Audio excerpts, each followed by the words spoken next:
I tell all of our leaders and all of our teams that our number one job is to grow and develop our team.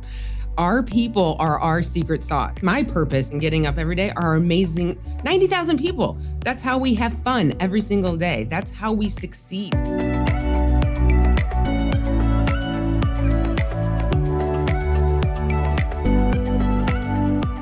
What if I told you that your biggest competitive advantage is something that you've already got? Welcome to How Leaders Lead. I'm David Novak, and every week I have conversations with the very best leaders in the world to help you become the best leader that you can be. My guest today is Chrissy Taylor, the president and CEO of Enterprise Mobility. Now, when I say enterprise, the first thing that probably pops into your mind is their tagline: pick enterprise, we'll pick you up. And for good reason. It's iconic. But guess what? That tagline didn't come from a Madison Avenue ad agency. It came from an enterprise rental car branch manager. See, for Chrissy, the 90,000 people who work at Enterprise are what she calls her secret sauce. And she's passionate about listening to them and hearing them and developing them. She knows that taking care of those 90,000 people is key to happy customers, new ideas, big growth, and more. Plus, Chrissy's positive energy is so infectious, and it's the perfect way to, well, pick you up. So here's my conversation with my good friend and soon to be yours, Chrissy Taylor.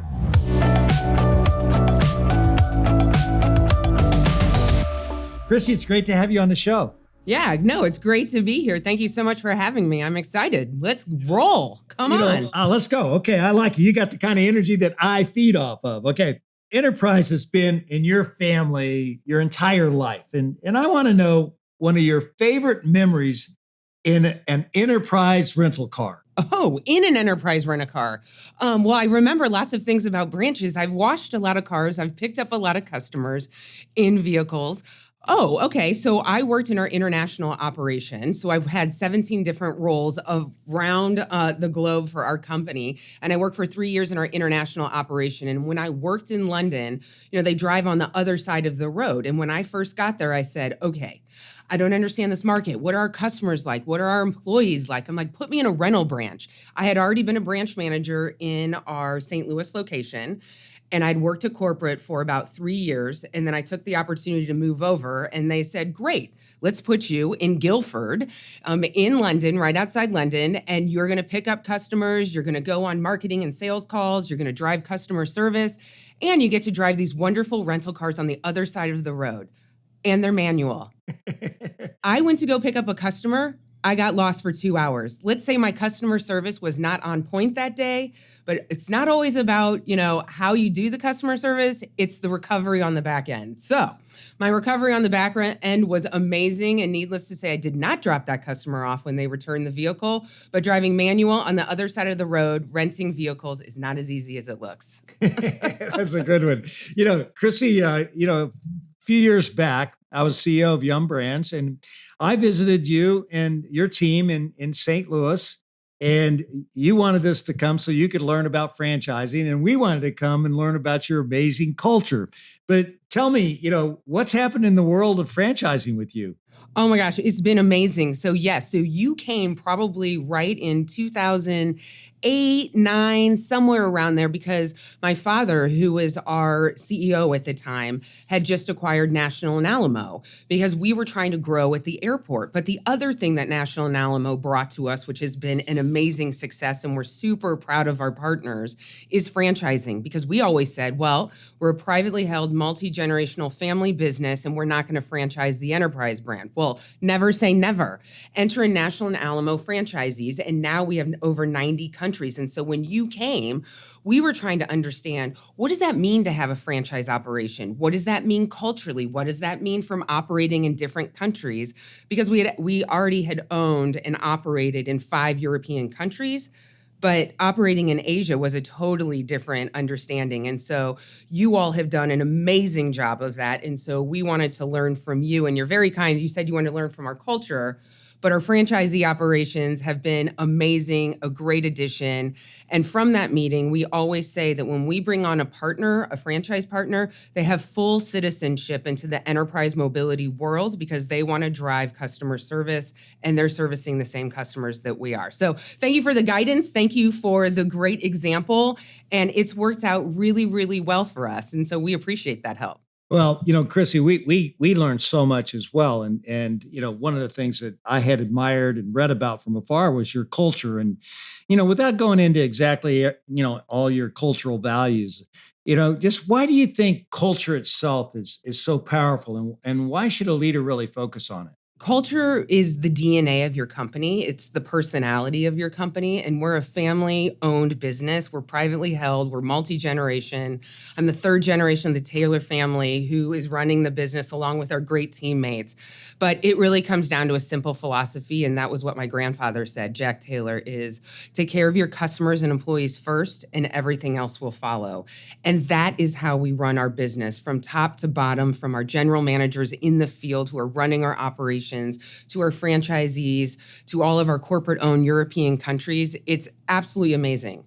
So everything that we do is customer-centric, and we measure our customer service on every single brand, every single business line we're in, and all the way through, and everyone will get promoted on that. And so it's really, really important we're doing the right things by our customers.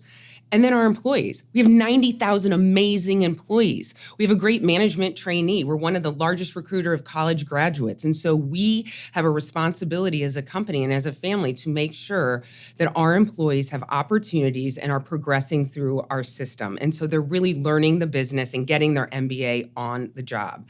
And if you do those things, then you're growing the business.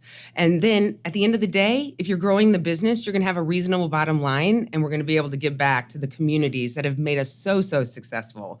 And so culture, it's just who we are to the core of our DNA, and that started with my grandfather.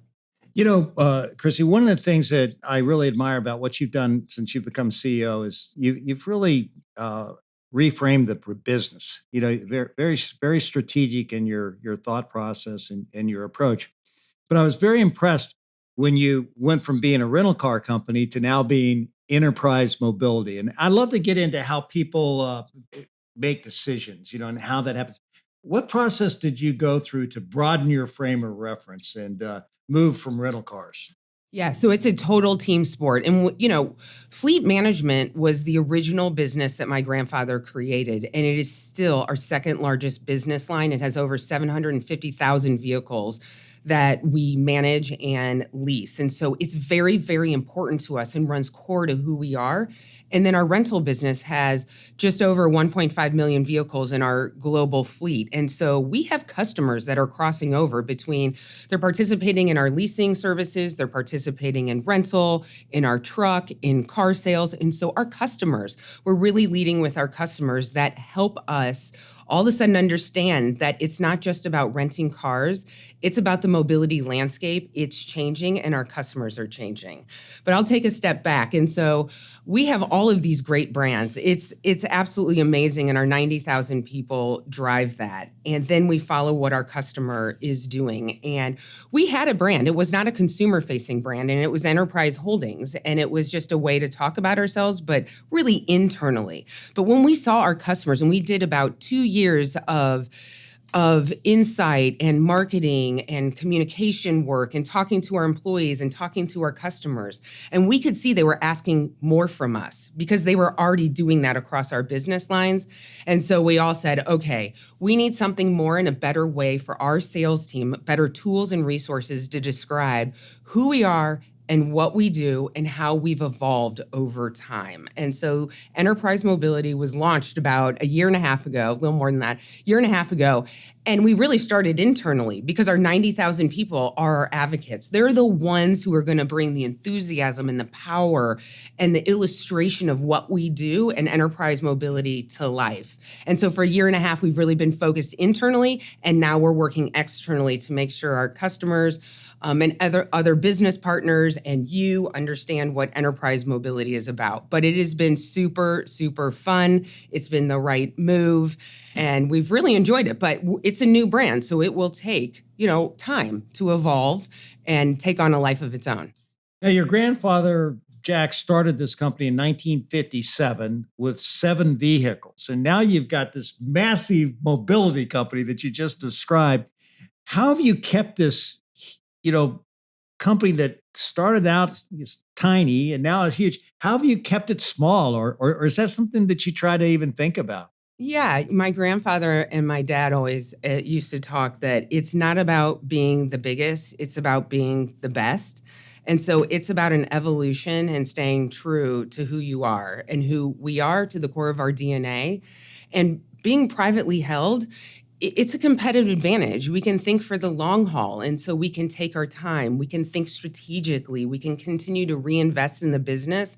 And that has really helped us continue to grow and provide solutions and services and mobility lines to our customers, and then provide these really great careers and lives for our 90,000 employees, which our 90,000 employees are our purpose. But, Jack always used to look at my dad, and I think they were at a big meeting in front of a team, and they were on stage doing a Q&A, kind of like what we're doing right here, and they were in front of our teams. And Jack used to say, well, I remembered everybody's name in the company, and I knew their spouses, and I knew their partners, and Andy's my dad, Andy, you came along and screwed it up. I don't know anybody anymore. And so that's always a running joke that, it's gotten bigger. We don't know everybody's name or spouses anymore, but the culture has to remain the same. And it's really a privilege, an honor, a thrill. It energizes me every single day to be part of it. My dad is actually sitting next to me in the office right there. And I'm wondering if sometimes he just comes in, so we might have a special guest appearance. I hope he does, because I'd like to say hello. He would love to see you, because I told him, I said, hey, I've got David on, we're going to be talking. He's like, I remember they taught us all about franchising. It's a team sport. We learned so much, and both of you are great leaders. So I appreciate just having the opportunity to talk to you. I understand that Jack, your grandfather, was in the Navy, and did that seep into the culture, and is it stuck in the culture in any way? Absolutely. We talk about that all the time. Right now we are a big company, and, those stories get formalized. But when, back in Jack's day, those things weren't formalized. But he would talk about it that, he went into the war. He went into the Navy. He flew off aircraft carriers. He was the real risk taker. But he was like, I hope that aircraft carrier doesn't move. There's no radar. And so that sense of teamwork, core discipline, and bravery, and just having to solve problems on the fly and being a team, those things resonate in our business. The vocabulary may be a little different than mission, discipline. We talk about teamwork a lot, but it's culture, it's collaboration, it's communication, it's teamwork, it's helping each other, bringing your whole self to work, all of those things. And so his military background rings true in everything that we do. And it is a huge part of the legacy of our company that we can't forget, because it just drives everything that we do. Your dad took over from your grandfather and was the CEO for over 2 decades. He's right next door, so maybe you can flatter him and he can hear the story. But tell me a story about the biggest leadership lesson that you picked up from him. There's always those big moments, and I think there were 2 really big moments. And one was in 2007, we acquired National and Alamo, and we had never done an acquisition that big. The team had never done an acquisition that big. And it was gigantic, and it was in rental car in our industry. And Jack had established our business in the home city suburban market. And so we decided that, hey, you know what? We should probably be on airport. And so our rental operation enterprise went on airport, but the growth was really slow. And we saw that it was going to take a very long time to gain the position that we needed, the real estate we needed, and develop our people for airport operations. And we needed to do something different. And so he had the ability and the strategic thinking to take a step back, recognize that we weren't going to make it maybe, or just it wasn't going to be successful enough for us, that he said, okay, we should go buy someone. And at the time, the marketplace There had been some consolidation, there had been some bankruptcies, and so he saw that opportunity and went for it. And so I think that demonstrates his thoughtfulness, his strategic wherewithal, and the ability to take a step back and really understand what's the ultimate goal we're trying to achieve. So I think that was one of them. If you'll let me, I have another one. Sure, go ahead. Fire away. So the other one was during the financial crisis. I had just come back from Europe and I'd been gone for 3 years, and I had never seen anything so dramatic in my life. And how was he going to rally the team, and what was going to happen? Are we going to make it? You know, we were buying cars. We're the largest purchaser of vehicles from the auto manufacturers. They owed us money. We owed them money. What was going to happen? Every single morning at 8 o'clock, he got everyone around the table. Our sales team, our operators, our treasury department, our CFO, you name it. They were all around the table, and everyone every day would give a quick update about what was going on, what the cash flow situation was, how many cars were coming in, what was on their mind, what was their greatest concern. And then he would process all of that and say, okay, here's what I think I heard. That good? Is that right? And then confirm with everybody and say, here are the 2 takeaways, 3 takeaways that we need to accomplish today, and I'll see you all back tomorrow. It felt a little bit like micromanaging, but in a time of uncertainty, that communication and teamwork and getting your whatever was on your mind on the table was very helpful. And so fast forward to the pandemic, we did the same exact thing. We did the same exact thing, and that actually helped me manage through the pandemic. And so 10 years on, the same process helped, and the team actually recognized what I was doing. And so it was very, very helpful. That's a great story, and I can't wait to talk more about how you're leading enterprise mobility. But first, I want to take you back, Chrissy. What's a story from your childhood that really shaped the kind of leader you are today? I was thought you were going to say, like, what was I doing at Enterprise, the first from memory? Okay, how did it shape my leadership So I think sports had a lot to do with my leadership. I played field hockey and I swam. I was a Division I field hockey player at Miami of Ohio. And those lessons that you learn in a team sport, the rules of the road, the rules of the game, what the playing field is, what you're good at, what's the team good at, what's my role and how do I be consistent and how do I work hard within that team? And so definitely sports, being on the team, feeling like we had a mission that we needed to accomplish, learning how to win, learning how to lose, learning how to take others' input, how to take feedback when you had a really bad game or you had a really good game. I would say sports drives a lot of my leadership. And you were a great athlete. As I understand it, you were an All-American field hockey player at Miami. Then you started at Enterprise as a management intern. In a lot of businesses, I'm sure you could probably jump a few levels, particularly in a family business. You might be able to start out more at the top. Why didn't you take that path? Yeah, so I actually was an intern after my freshman year in college. So in 1995, six.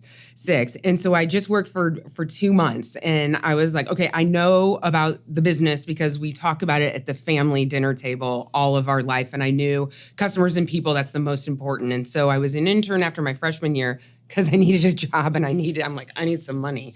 And so I did that, and I really learned customer service and teamwork there. And then in 2000 became a full-time management trainee. And, 95% of our management team has been through our training program, and they start at the bottom and they work their way up.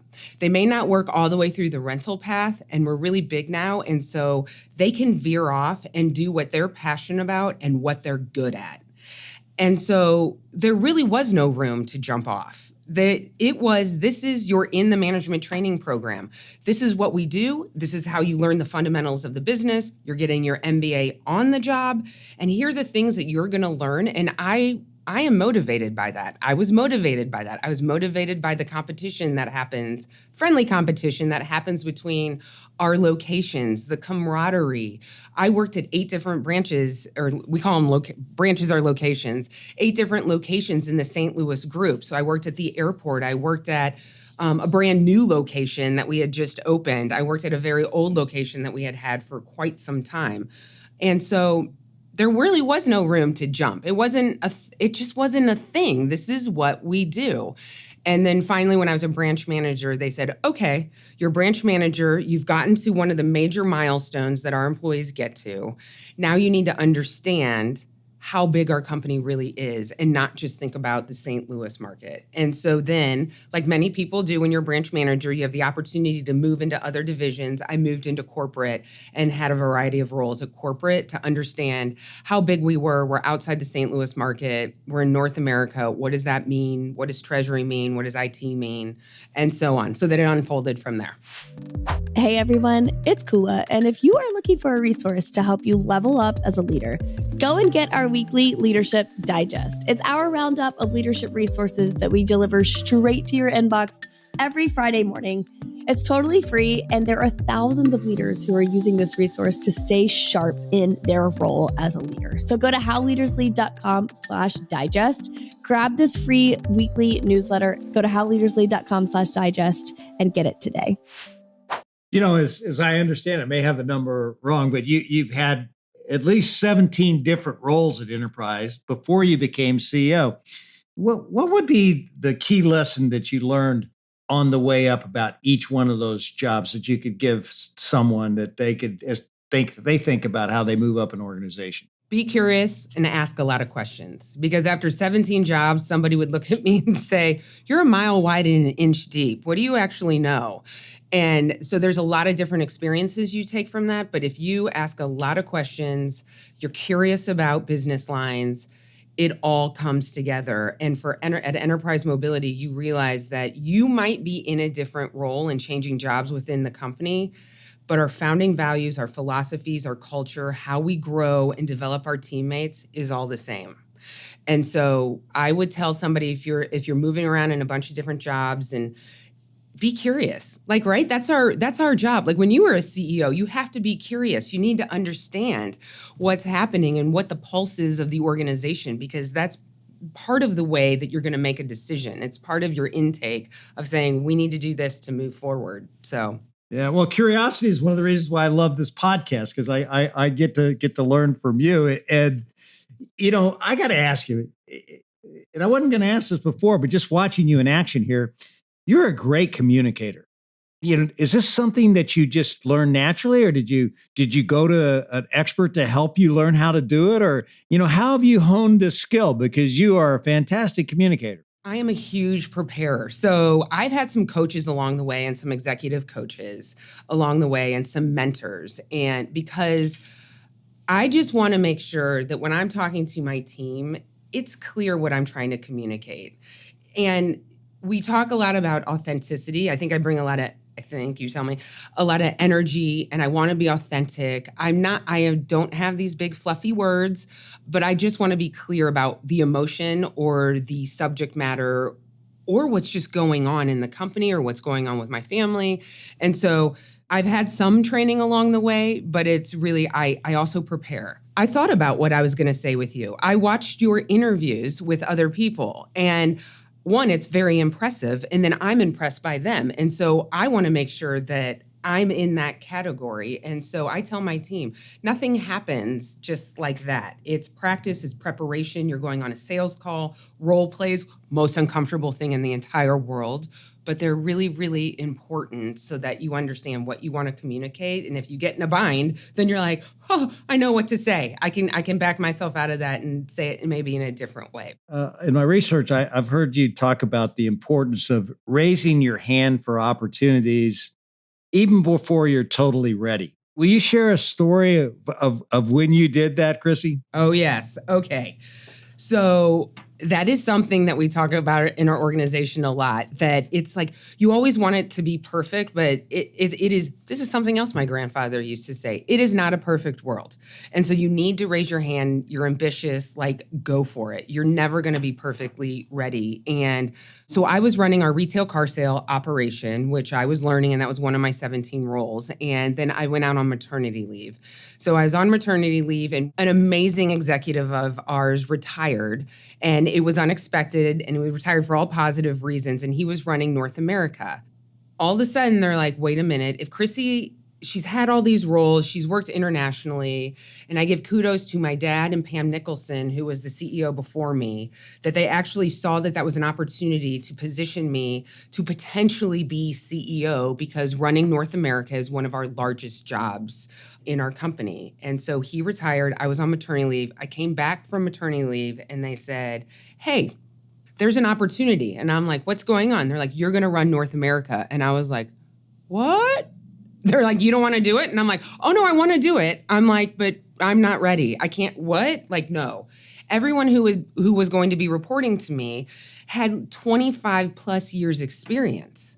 They had worked their way all the way through the rental system. They were the experts that I was going to need to make decisions and work and collaborate with. And so that was a very, very scary, but exciting moment in my career. And really, I think the turning point when it was like, okay, people have confidence in me. They trust me. They know I'm probably not quite ready, but they know that there's a really good team around me. Let's put her in the job. Let's see if she can do it. Because then the next step would be about 3 steps away from being CEO. If it was going to work out, they had to do that. So I would say that Pam took a risk, Andy Dad took a risk, and then I needed to be willing to do that and raise my hand and say yes. A lot of things that I've read and, talking to other female leaders, they have a hard time raising their hand, for that job until they feel like they have everything in place and they're ready for the job. Whereas men, they'll raise their hand and they're not even close to being ready. Do you see that difference? And how do you encourage women to think about this? I don't know. This isn't really advice, but someone told me this once, and it was a female senior vice president for us, who I really respect and admire. And she's like, fake it till you make it.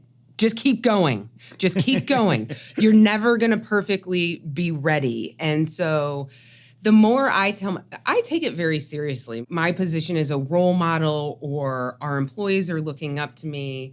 I take that very seriously. And it is my job, I believe, to pay it forward to all of the other men and women in the organization, that I take my time to tell people why I've been successful, what's worked for me. It may not work for you, but you really need to sit and take time and reflect. And I've learned to do that over time. And now it's when somebody is like, well, I'm not sure I can go for that job. It's like, hey, let's sit down and talk about that. What are the really great things? What are the not so great things? What's the feedback been that you've gotten over time that questions your readiness? And then let's go figure out if you really are ready or not. And, that takes time and energy. But I tell all of our leaders and all of our teams that our number one job is to grow and develop our team. Our people are our secret sauce. That's 90,000 people. I think I said it before. Our purpose, my purpose, and our family's purpose in getting up every day are amazing 90,000 people. That's how we have fun every single day. That's how we succeed. That's how I feel like we're winning. And so you're ready. We just got to talk about it. We're going to get ready. So you have these 17 different jobs. You rise up the CEO. Now you are in that corner office, or you're in the big office. And, so, a lot of leaders can get detached from what's really going on. How do you get the real skinny from your people? How do you really go about learning what's happening in the business on the front line, which is critical in a retail business? Yep, great example. Last week, me and the team, we flew over to Europe. So I go over to Europe once a quarter. We were in UK. We were in our London operations. We were in another one of our operations kind of outside Birmingham. And we go to all of our locations. We check it out. We talk to the team. We get department head updates. Just for the Birmingham area, I had our HR team giving us an update about what was going on, what was working really well, what did their hiring forecast look like, what can we help you with. We had their business manager give us an update about, are they growing? What areas of the business do they need help with? What are they doing really well? And then we go to the locations. We talk to our people, our young employees. If you just start asking questions about their business, they're going to share because they're excited about it and they know that we're coming. And so we spent a week in Europe doing that. And that is a great way to keep the pulse on what's going on in the organization. And then we have department head meetings, we have town halls, we've got all of that communication that a lot of people developed over COVID and the pandemic. We're sitting on an example right now on this podcast that now I can reach more people. Even though I'm sitting in my office, I can reach more people on a town hall or on department head meetings. And so that's, you hit the nail on the head. It is so important to keep the pulse of what's going on in the organization so that we can make decisions and we understand, because we're a big aircraft carrier. We've got 90,000 employees. We're an aircraft carrier. And so we don't want to pivot it so fast. We should just be cruising along, and we should be making slight tilts and slight adjustments as we go along so that we're all moving in the same direction. We're all on board, and we're all moving forward. Now, you say that the best ideas come from the field. You're a storyteller, I know. What's your favorite story of the best idea you ever picked up from the front line? But historically, it was, we'll pick you up. So I was not working for the company at the time, but in Florida, because we had rental branches 15 minutes from 90% of the population. So our locations and our people would go pick up our customers, because the reason you're renting from us, the majority of the time, is unfortunately you've gotten in an accident. And so somebody in Florida, one of our managers, was like, Enterprise, we'll pick you up. And so that then became our commercial spot and our national marketing spot, and a product we delivered out to our consumer for decades. We still pick customers up. So that was a historic best practice ever, or a good idea. The other good idea that we've been working on for quite some time is our field. They're constantly finding ways to be efficient, to drive customer service, to create less friction in the process, not have our customers wait in line. And finally, somebody was like, I don't know who it was, but somebody in the field's like, you got to help us. We're supposed to be using our digital properties. Like, can't we just check in? Like, let's just check in online like we do at the airlines. And we're like, yes, we can. We can make this work. We can totally make this work. And so now when you go to the enterprise.com website, you can go ahead and check in online. You basically are pre-writing your rental ticket, and then we will be more ready for you. You can bypass the counter and go. And so that has been very, very helpful for us. And those ideas come from our employees and the efficiencies that they are trying to create by driving customer service. And so I better be out in our markets, walking around, talking to everybody, because they are the ones that are bringing those ideas that then I just need to put the firepower and the investment behind it, because everyone's like, are you going to approve that, Chrissy? And it's like, well, yeah, I heard it from the field. Yeah, let's do this thing. Chrissy, how do you stay on top of competition, or how do you look at competition itself? And I'm sure it's changed, even with Uber's probably had some impact on your business. How do you look at competition? Yeah, the mobility landscape. I call it the mobility landscape because, as you said, it's changing. And it is changing, and there is a ton of opportunity for us. And I think one of the ways that we keep an eye on competition is really looking at ourselves and what are our core competencies, what are we really good at, and how do we continue to lean into that? Because I don't want to go off and do something that makes no sense for us just because somebody else in our marketplace is doing it. So our core competencies, if we continue to lean into those, which is customer service, employee development, growing our business, and that's just not daily rental, that's our retail car sale division, that's truck rental, that's commute, that's car share, that's fleet management. So if we continue to lean in those core things that we do and grow, and listen to our customer, we will continue to be offering our customer different and better experiences that then move us into the leadership position. Because I believe we are in the leadership position today, but we cannot be complacent about that. So one, grow our core in all of the things that we're doing today and develop our people. And then we need a team that is looking around, scanning, why are people renting cars from other people? Why are people getting in black cars or doing taxi in a different way? What do they like about that? What would we be good at doing in that area? And then how do we deliver on that in our own secret sauce way? And then what's technology that's evolving out there, whether it's EV, AV, AI, and then how do we use those tools to then enhance what we're already doing? And so it's really an evolution, not a revolution, and it's one step at a time. But we got to grow what we're doing today to then evolve into the future. But we have people scanning, and then it's our 90,000 people that tell us what we're doing. Always comes back to them. I got to ask you, how's the electric vehicles impacted your business? I mean, what did you guys have to do as an organization to deal with that shift? Yeah. So again, it's an evolution, and we have to make sure that we put the customer at the center of everything that we do. And it's moving very quickly in Europe, and it's also moving in North America. And so we have about 10,000-ish electric vehicles in our fleet. We have hybrid plugins and other hybrid vehicles to the tune of about 100,000 in our fleet. So we have them, but we need to make sure the customers understand them. And so we're in a unique position to educate the consumer because, as I said, a majority of our customers have been in an accident, and so their car's in the shop. And sometimes they're not getting that car back. And so when they rent a vehicle from us, it's like a test drive. And so then our people need to be knowledgeable about our products so then we can introduce this new technology to our consumer.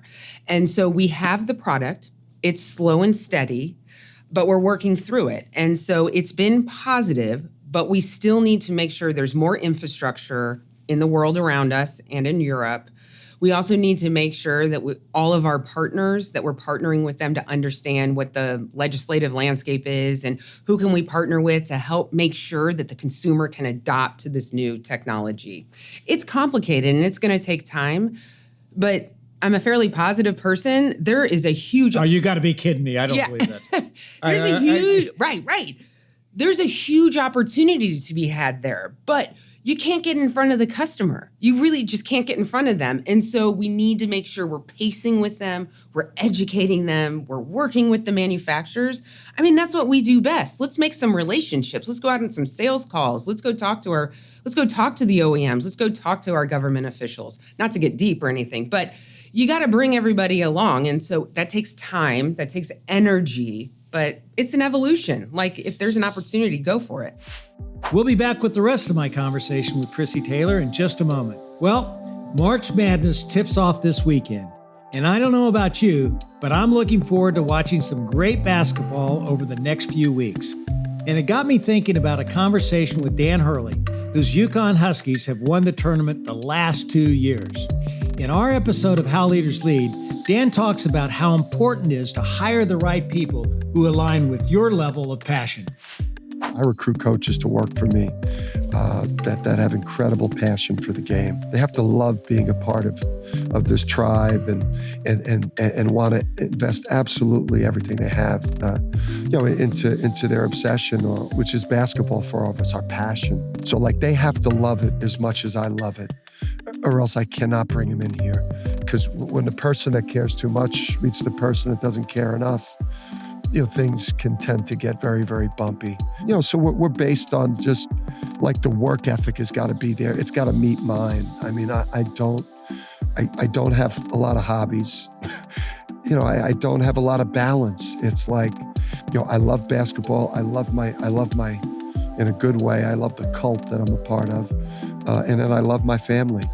Go back and watch my entire conversation with Dan on How Leaders Lead YouTube channel, episode 169. So you're in this big relationship business. You've got the 90,000 people. This is your biggest priority. This is what gets you up every day. So, how do you think about AI in this world, in this people-driven world? It is amazing, and it can do amazing things. But I always talk about the marriage of our people and technology, and how do you bring them together to create better experiences and then make their jobs more efficient, because you never want to bring them together and then make their job harder to make the customer better. And so I think those two things work in parallel. And so AI or whatever the technology is, it's going to make our team better. Are there efficiencies to be had? Of course, there are always efficiencies to be had. But our people are smart. They're solving problems on the fly with customers that we need them. And so how do we make those things work together? It's a marriage. Makes sense. Now I understand you do something called Cocktails with Chrissy. Tell us about that. Yes, Cocktails with Chrissy, because everything needs a splashy name.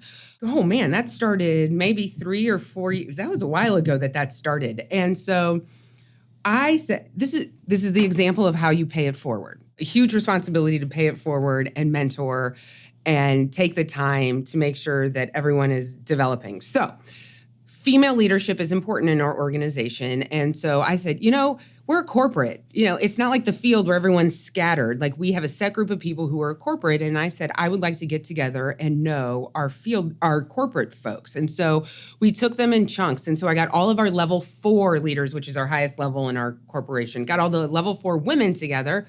And I took them for happy hour because what do we do best? We like to happy hour together. And so we went to happy hour. And then I said, hey, I have a favor to ask all of you, or if you could do me a favor, I'd love you to pay it forward on someone. And we're going to break you all up into groups. And over the next year, I'm going to invite you in groups. And you are going to invite somebody who you think is a high performer person, female, that has longevity with us and could really use, an introduction. And so then each level 4 introduced a person on their team or somebody that wasn't on their team to the happy hour. And so we did it for a year and we got through all of the level 3 and level 4 employees at corporate. And then now we catch up, not quite as often because we were doing it like once a month. And all of a sudden I'm like, wow, that's a lot of happy hours. And so it was just a way for me to pay it back, but also get everyone involved. And then make sure that they understood that, hey, you've got to reach out to somebody. And so it was super, super fun. And I met a lot of great people. And now I'm watching them get promoted through our organization. As a leader, Chrissy, how are you sharpening your axe so that you're getting better and better? Yeah, that's a great question. I really lean into our outside network. And so I'm part of several councils that then I can surround myself with other leaders who I believe are doing a good job in certain areas or just generally are amazing leaders. We have amazing partners. And so when we have somebody on campus or there's an opportunity to go visit a partner, I'm always like, yep, I'm in. I'm totally in because not only am I looking to drive our business, but I'm also looking to make a relationship so that I can get better. I can pick up the phone and call someone and say, hey, there's a lot going on in the world right now. Should I be worried about this? Are you worried about this? What's happening? And so it's really about making sure that I have a network where I can get guidance, I can get feedback, I can just have someone to call because that's really, really important as the world around us is changing very quickly. The mobility landscape is changing very quickly. And it also helps with the relationship if they've got a partnership with us because then we're not perfect. Like if anybody thinks that they're perfect, we have a problem. And so when we make a mistake, I then have the ability to call that person up and say, hey, we made a mistake. Can we work through this? Or who on your team should we be working through this? And that's a much easier conversation. And so it's multi-pronged.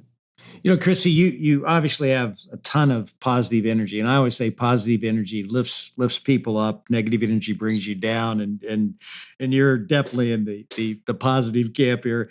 How do you get prepared for the day so that you can come into the office every day and go out in the field and set that tone of positive energy? I have an amazing husband. He does everything at home. He has a full-time job too. We have 2 amazing girls. And then my husband, who actually worked for Enterprise for over 10 years. And so he understands the enterprise culture and all the things that are going on. But he has really taken the lead role at home so that when we're at home together, it's about being with our girls and getting organized and what's going on and who's going to the horseback riding lesson and who's going to the tennis. And so that when I come into work, I know all of that is being handled and that I can then bring my full self to work or I can bring my full self or my grumpy self home to my family. And so I give a lot of kudos and a lot of credit to my husband and the teamwork that we have together. The other thing from a business standpoint, though, as I said, I'm a huge preparer. I like to see what's happening next week. I like to see what's happening the next day. I'd like to read things ahead of time. And sometimes time gets tight and I can't always do that. And so I do live by my calendar. Not everybody does that, but that helps me have a little sanity and feel like it makes me feel like I have a little bit of control when I probably don't have much control at all. I'm going to shift gears a second and we'll come back to enterprise. But I understand you're also in the soccer business now, and you own a major league soccer team. Is there a carryover from your training that you've had at Enterprise that you're bringing to owning a sports franchise? The only thing similar to field hockey and soccer is maybe some of the passing that happens on the field. I cannot say I know how to run a Major League Soccer team. My cousin does that, so it truly is a family business. So all the kudos to my cousin, Carolyn Kindle, who is the CEO of the soccer club. So St. Louis City, we were awarded the franchisee in 2019. We have built a stadium in St. Louis. And I think the number one goal of bringing a soccer team to St. Louis and why the family was interested in this is because we love St. Louis. And this is about the community of St. Louis and making it a better place. We bring hundreds of people into St. Louis to live and work here because our headquarters is here. And we want it to be a thriving community where people live, where they work, where they give back, where they have, and community giving. That is very, very important to our family. And Jack started our business here. And so we've got huge roots here. So my dad always said we would never own a club, never own a sports team. Well, never say never. When he came so we have family meetings to keep everybody up to date on what's going on. He came in and he said, hey, there's this soccer club idea. We're like, what? And he's like, yeah, we might, don't you think we should own a soccer team? We're like, you never said we would do that in our entire life. He's like, I think it's good for the community. Once he said community, we're like, oh, okay, tell us more. What's going on? So it has been a huge win. It's super exciting. We're in our third year. We just started the season. We've tied, or if you're English, you've drawn both games, both matches. But we're just at the beginning of our third season and we're very, very excited. So it's about St. Louis, the community, and they have completely stepped up. So it's awesome. That's great. That's great. This has been so much fun. I want to have a little bit more of my lightning round of questions. Are you ready for this? Uh-oh. Okay. Here we go. The 3 words that best describe you. Energetic, open, hardworking. If you could be one person for a day besides yourself, who would it be? My daughter. What's your biggest pet peeve? My daughter cracks her knuckles. I'm like, please stop doing that. Who would play you in a movie? Kate Winslet. What's something only the Taylor family knows about Enterprise? Jack actually flew off the USS Essex longer in World War II than he did the USS Enterprise. But Enterprise is a better name for a rental car company. That's a good one. You're on a trip and you're renting a car. Which one are you going with? Luxury. What's something you love about St. Louis? St. Louis City Soccer Club. What's the one thing you do just for you? Dance. What's your most prized possession? My family. If I turned on the radio in your car, what would I hear? Dua Lipa. What's something about you few people would know? I'm a left-handed twin. What's one of your daily rituals, something that you never miss? My husband making me English tea in the morning. He's a Brit. That was great. You absolutely aced the lightning round. That was really good. All right. So here you are now. You're in the 3rd generation leading Enterprise, and you talk about investing for the long haul. Say more. What does that mean to you? For a family business, it is a multi-generational family business. And my dad and Jack told us, we just need to continue to reinvest in this business and think for the long term. This is not about managing our stock price, our share price, quarterly earnings. It is fine. We need to make the right decisions for the long haul. That is how we've been successful. And we will continue to evolve. And if we do that, the opportunities are going to come our way and we can be scanning for them and we're not distracted by the day-to-day stuff. And we have a job to do every single day, no question. And we need to be the best at that. But really it's about looking forward and being strategic and continuing to invest. And my dad has given us the ability to do that. What's on the horizon in the company that gets you most excited about where the company's heading? Enterprise mobility, baby.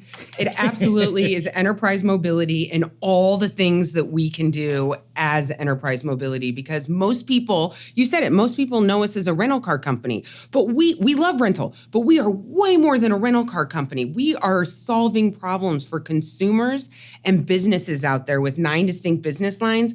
My job is to make sure that we are connecting all of those things together to move forward as enterprise mobility. So I'm most excited about enterprise mobility. Fantastic. Now, I understand that your kids will come up to the office on the weekends and do their homework while you work, okay?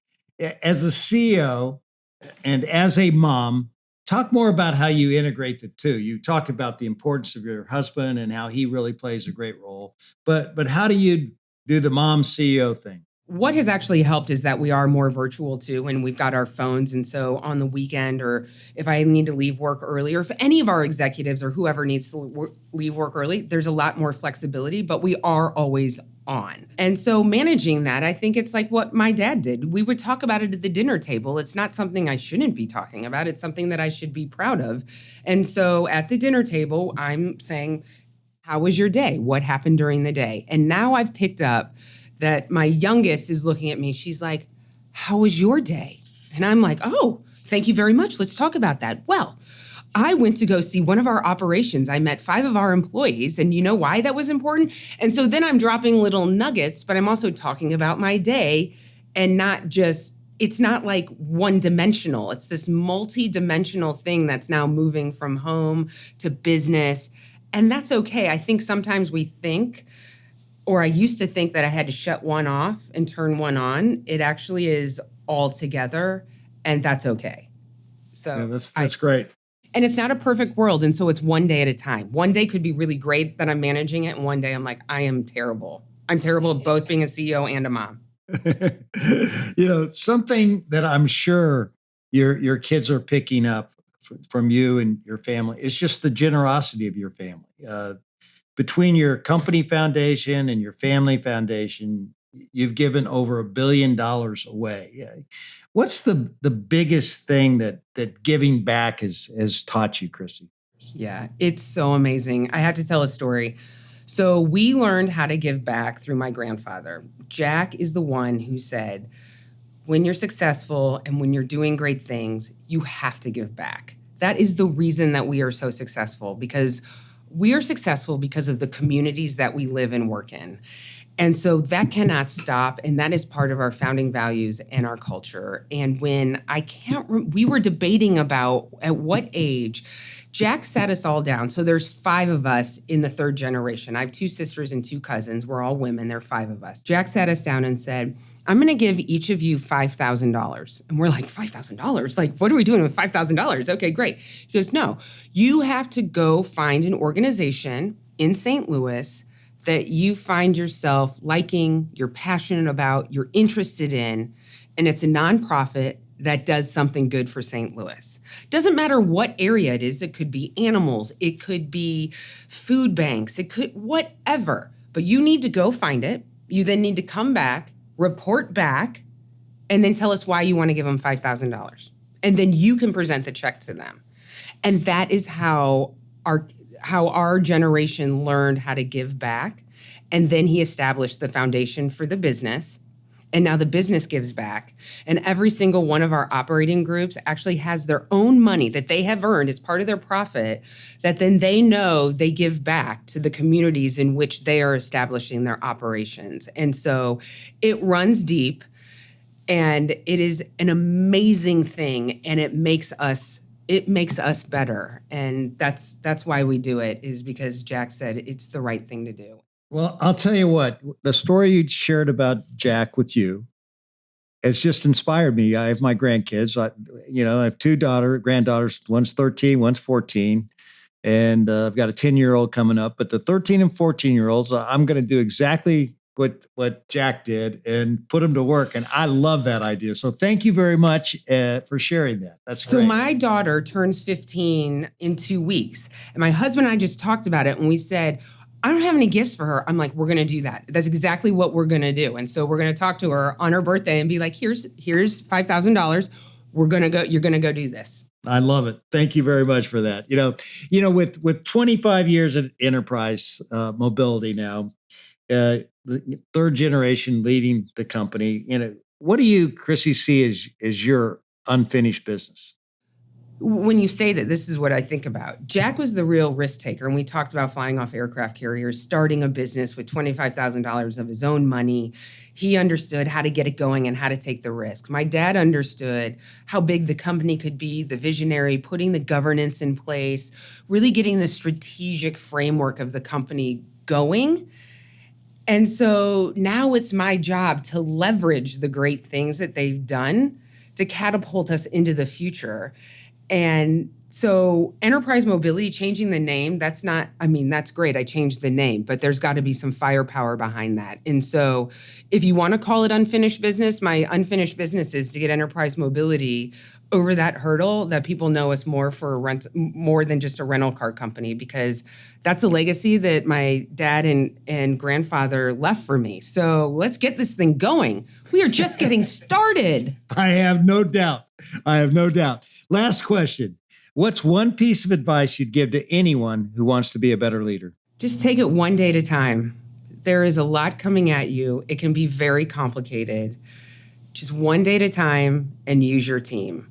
Being a CEO is the ultimate team sport. You are not by yourself. Chrissy, you have 90,000 team members now, and I got to ask you, when you have 100,000, what are you going to do? Same thing. We're going to be awesome is what we're going to be. I thought you'd I thought you'd throw a gigantic Chrissy cocktail party. Oh, that too. I can definitely do that. I was like, I don't know. Was that a trick question? I'm like, we're trying to be efficient here. Maybe we'll have 100,000. No, it's amazing. We want to continue to grow. That growth is in our DNA, customer service, our employee development. It is amazing. And I'm just really proud and thrilled of the accomplishments of the entire organization and very thankful for my awesome family. And I'm very thankful for you taking the time to share your insights, and wish you all the best. You don't need a lot of luck, because I know you're going to make it happen. Amazing. Thank you very much for your time and all of your support. We appreciate it.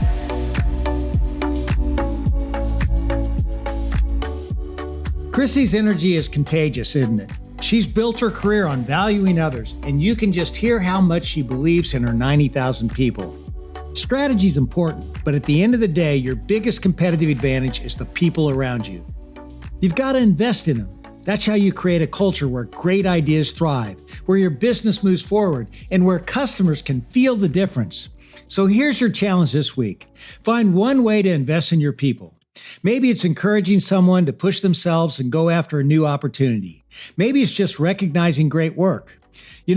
I'm always a fan of that. But whatever you do, remember, those moments add up, and they're what turns a good culture into a great one. Coming up next on How Leaders Lead is Pat Battle, Executive Chairman at Diamond Baseball Holdings, an ownership group that owns more than a third of the minor league baseball teams. Think big. And where most people think about, well, here's an opportunity, think beyond that. This was an audacious goal to roll up even 24 minor league baseball teams. And it's turned into something even bigger than I could have imagined. So be sure to come back again next week to hear our entire conversation.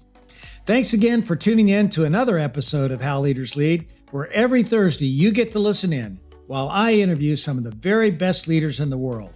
I make it a point to give you something simple on each episode that you can apply to your business so that you will become the very best leader you can be.